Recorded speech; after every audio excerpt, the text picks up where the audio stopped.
Hi all, this is Jessica. Welcome to Bridge Medical Education YouTube channel. So in the video நம்ம எதை பத்தி பார்க்க போறோம் அப்படின்னா document required for online counseling applications. So நம்ம வந்து கவுன்சிலிங்ல வந்து all India quota as well as state quota counselling இருக்கும். ஆல் இந்தியா கோட்டா வந்து உங்களுக்கு டைரக்ட் கவுன்சிலிங் தான். ஆனா ஸ்டேட் கோட்டா நீங்க பண்ணணும்னா அப்படின்னா நீங்க ஆன்லைன்ல தான் மூலியமா தான் போய் பண்ண முடியும். ஸோ இந்த ஆன்லைன் அப்ளை பண்ணணும் அப்படின்னா நீங்க என்னென்ன டாக்குமெண்ட்ஸ்லாம் நீங்க வச்சிருக்கணும்ன்றதை நம்ம இந்த வீடியோ ஃபுல்லாவே பார்க்கலாம். ஃபர்ஸ்ட் பாத்தீங்கன்னா நீங்க வந்து 10th மார்க் ஷீட் உங்ககிட்ட இருக்கணும். ஸோ 10th மார்க் ஷீட் எடுத்து நீங்கள் லைக் பேக் அண்ட் ஃப்ரண்ட் வந்து நீங்கள் ஸ்கேன் பண்ணி வச்சுக்கோங்க. இதுதான் வந்து உங்களோட ஃபர்ஸ்ட் டாக்குமெண்ட்டாக இருக்கும். செகண்ட் வந்து நீங்கள் 11th mark sheet same as well 11th mark ஷீட்டையும் நீங்கள் பேக் அண்ட் ஃப்ரண்ட் ஸ்கேன் பண்ணி நீங்கள் சேவ் பண்ணி வச்சுக்கோங்க. தேர்ட் வந்து உங்களோட 12th mark sheet. 12th mark sheet வந்த உடனே நீங்கள் என்ன பண்ணலாம்னா அதே மாதிரி ஃப்ரண்ட் அண்ட் பேக் ஸ்கேன் பண்ணி நீங்கள் வச்சுக்கணும். இனிஷியல் 3 டாக்குமெண்ட்ஸ் வந்து உங்களோட 10th 11th and 12th mark ஷீட்டாக இருக்கணும்.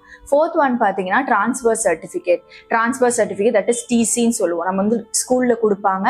அப்படி இல்லைன்னா நம்ம சப்போஸ் நிறைய பேர் என்ன பண்ணிருப்பீங்கன்னா ஃபர்ஸ்ட் இயர் காலேஜ் ஜாயின் பண்ணி டிஸ்கண்டினியூ பண்ணிருக்கலாம். ஸோ நீங்களும் என்ன பண்ணலாம் அப்படின்னு பார்த்தீங்கன்னா காலேஜ்ல இருந்து உங்களுக்கு ட்ரான்ஸ்ஃபர் சர்டிஃபிகேட் கொடுப்பாங்க. நீங்க அதை வச்சு நீங்க அப்ளை பண்ண முடியும்.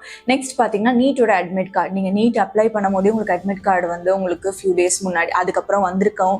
அந்த அட்மிட் கார்டை நீங்க வந்து எடுத்து வச்சுக்கணும். ஓகேங்களா? ஸோ இதெல்லாம் வந்து உங்களோட 5th டாக்குமெண்ட்டாக இருக்கும். 5th டாக்குமெண்ட்ல வந்து நீட் அட்மிட் கார்டு வரும். 6th டாக்குமெண்ட் என்ன பார்த்தீங்கன்னா நீட் ஸ்கோர் கார்டு. உங்களோட நீட் ரிசல்ட்ஸ் வந்த பிறகு நீங்கள் நீட் ஸ்கோர் கார்டை டவுன்லோட் பண்ணி வச்சுக்கோங்க. அப்படியே பார்த்துட்டு விட்டுறாதீங்க. நிறைய பேர் மெயிலில் வந்து பார்த்துட்டு அப்படியே விட்டுருவீங்க. ஸோ நீங்கள் அதை டவுன்லோட் பண்ணி வச்சுக்கணும். உங்களோட நீட் அட்மிட் ஸ்கோர் கார்டை நீங்கள் டவுன்லோட் பண்ணி வச்சுக்கிற மாதிரி இருக்கும். நெக்ஸ்ட் பார்த்தீங்கன்னா ஆதார் கார்டு. உங்கள் எல்லாருக்கிட்டையுமே ஆதார் கார்டு இருக்கும்.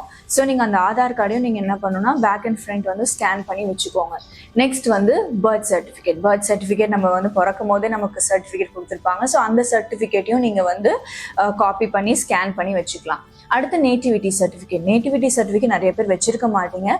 ஸோ நேட்டிவிட்டி சர்டிஃபிகேட்டும் நீங்கள் வாங்கிக்கலாம். Nativity by birth, nativity by ரெசிடென்ஸ்னு 2 விதமான சர்டிஃபிகேட் கொடுப்பாங்க. நேட்டிவிட்டி பை பர்த்னா நம்ம இங்கேயே பிறந்து வளர்ந்தவங்களா இருப்போம்.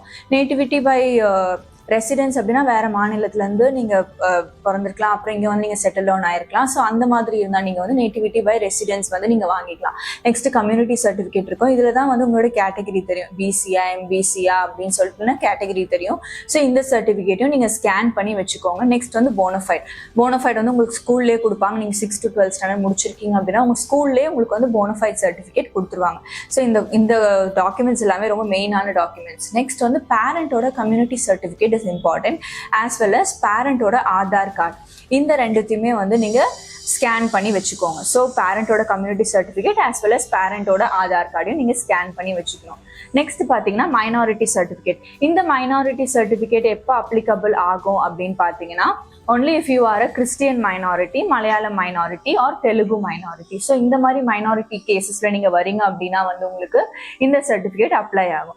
நெக்ஸ்ட் பாத்தீங்கன்னா passport size photo, post card size photo, them impression and signature. So இந்த 4மே வந்து நீங்க வச்சுக்கோங்க. தம் இம்ப்ரெஷன் வந்து நீங்க அதே மாதிரி தான் நீங்க தம் இம்ப்ரெஷன் பண்ணிட்டு நீங்க வந்து அப்படியே நீங்க ஸ்கேன் பண்ணி வச்சுக்கலாம். as well as வந்து உங்களோட சிக்னேச்சரை நீங்க சைன் பண்ணி ஸ்கேன் பண்ணி வச்சுக்கலாம். ஸோ இந்த 18 திங்ஸையும் வந்து நீங்க இப்பவே சேவ் பண்ணி ஃபோல்டர் போட்டு வச்சுக்கோங்க. so that it will be useful when you apply in online for counseling. So I hope this video was very useful. For more updates, please do subscribe our channel. Thank you so much for watching. Bye.